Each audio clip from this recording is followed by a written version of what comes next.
All right. Welcome back. You're watching Liquid Lunch. And, Liquid Lunch was formed on some simple principles that all voices will be heard. Everyone gets a seat at the table as long as they can act sane and be human to other people and have thoughtful conversation. And every day I have a few cocktails while we get through the news of the day and all the opinion we can give you and more. We're like Beefsteak Charlie's with opinion. All the beer, wine, and sangria you can drink, all the shrimp you can eat. But I love bringing on Democrats and Republicans. I've been doing it from day one. Two of the best in the business join me today. My good buddy John Burnett is with us today, as usual. He's usually going head-to-head with David Eisenbach. But today, a formidable foe for you, Johnny, as we're joined by Josh Kravitz. Guys, thanks for joining me. For those of you at home who don't know, John's the managing director of One Empire Group. He's a columnist for Newsmax and former Republican candidate for New York City Comptroller. Josh is a New York attorney and a Democratic district leader in New York. So, Josh, I want to go to you first. I know you started this campaign season as a Bernie supporter. Now you're on the Biden bandwagon. But when you look at that vice presidential debate last night, what are your immediate insights? I was, first off, I was watching right before the debate. They had the Ali Frazier trilogy going. So I was watching boxing. To use a boxing analogy, on ESPN, they had it going last night. So to use a boxing analogy, Trump campaign is down. They're losing. They went out in the 13th round of a fight. They were stumbling in the 12th round. You think there might be a knockout in the 13th, and there wasn't. So did Pence win? Well, did you win if you didn't get knocked down in the 13th round when you're losing on the cards and you look like you're going to get knocked out? I don't know. He didn't get a knockout. I thought there'd be a knockout blow because Kamala Harris is a prosecutor and a very smart lady, and Pence has to defend the indefensible, 200,000 dead Americans, and a president rage tweeting all day in caps. I thought there'd be a knockout blow, and there wasn't. And in that regard, I think Pence did quite well. Okay, and John Burnett, I want to bring you in. I think there was a level of civility last night in the debate that we would hope to see from presidential candidates. And, not that I agree with Kamala Harris on a lot of things, but at least there was a little more decorum in last night's debate where we heard what they were talking about. What were your observations? I think you're absolutely correct. It was very civil. In fact, I have to commend Josh. He started off with Bernie, and now he's actually made his way to the middle supporting Biden. With 3 weeks to go, he might actually jump from the bandwagon to the Trump train. So there's still time left for you, Josh. So the thing Josh. Is, when you look at the debate last night, I think you saw Vice President Pence. He's a steady hand. He actually led with facts. He actually appealed to logic. He showed empathy. We saw a leader last night, someone that can easily step in and take over. What we did not see from Senator Harris is someone who is, I have to come out and say this. I didn't see a real mature politician there or mature leader. It was too much giggling, even on serious topics. I don't know if it was a nervous smile or not.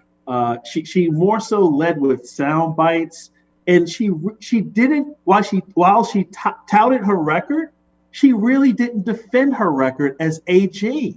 That's a horrible record to run on. She should actually just focus on some of the legislation that she may have voted on. But I'm sorry. Wait a minute.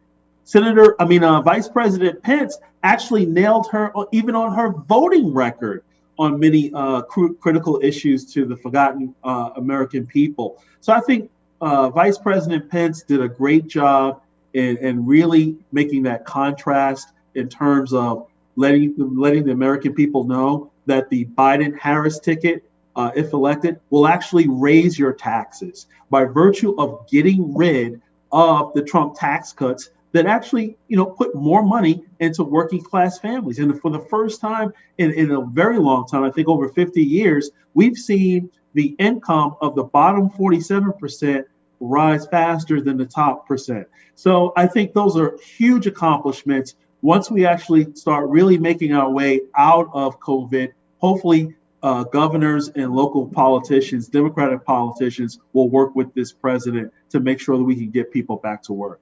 That makes a lot of sense. Hey, Josh, I do want to get your perspective because you were for Bernie Sanders. There was quite the movement going on there with Bernie Sanders. There became this Faustian deal that Bernie would tell his supporters to get behind Biden, but they'd adopt some of the platforms of Bernie's movement. And I think in the presidential debate, Joe Biden was very clear. He said, this is the Biden party now, and I am not for the Green New Deal. How does that sit with you as a big Bernie supporter, especially on the climate change? I just think it's so apropos that you would use the term a Faustian deal, a deal with the devil, right? Now, granted, I agree with the Green New Deal and the premise of the Green New Deal. And I believe that not only would it create a lot of jobs, and so that's a complete falsehood that it would kill jobs. Yeah, it'll kill some jobs, but Trump has lied to the coal miners of America, to the frackers. That type of energy is not sustainable, and it's not going to be cheap as the future goes on, and the market will get rid of those jobs. So to say that those jobs are going to exist, he's just trying to make them feel good in the last gasp of the dirty coal era. But the Green New Deal. But my question was more at you as a former Bernie supporter, and you're still a Bernie supporter. But my question was, Joe Biden said categorically, I am not for the Green New Deal. Kamala Harris is the co-sponsor in the Senate.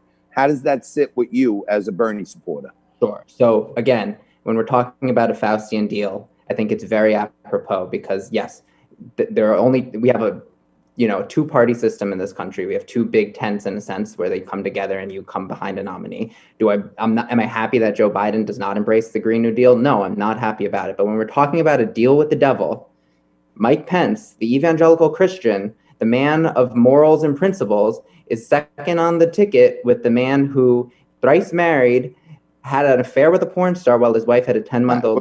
We're going back 3 years. I'm talking about in the present. You're not really going to keep going to the appropriateness of using the term Faustian deal.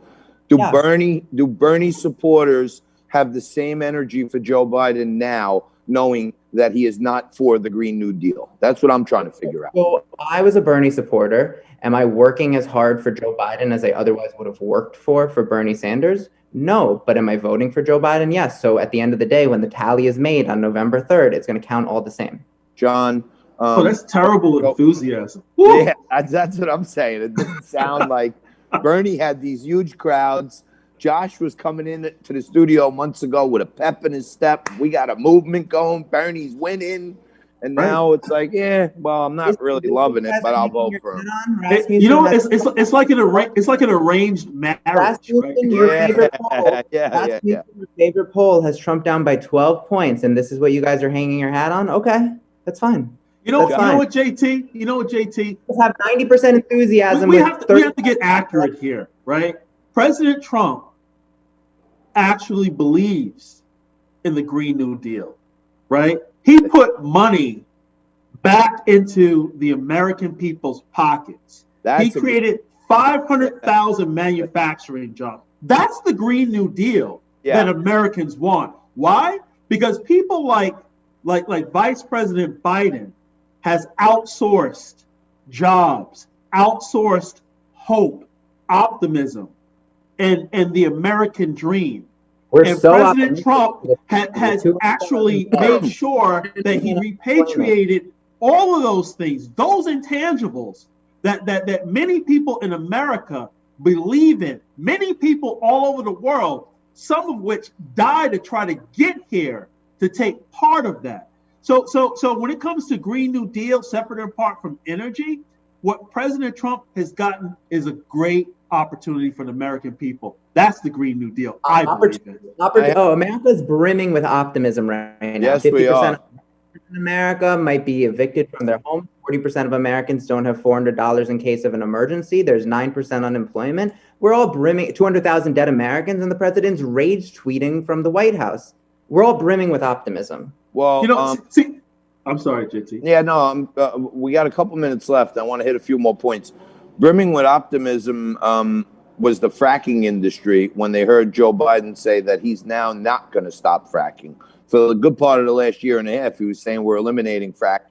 Now he's not with Green New Deal, and he's back with fracking is okay. As I said, anyone who's going to tell a fracker or a coal miner that their job is going to be in place, the market is going to get rid of those jobs. Those are dirty sources of fuel, and they're going to be expensive sources. So he's flip-flopping, he's plagiarizing. Oh, yeah. Who is the real? We went from where is Joe to who is the real Joe?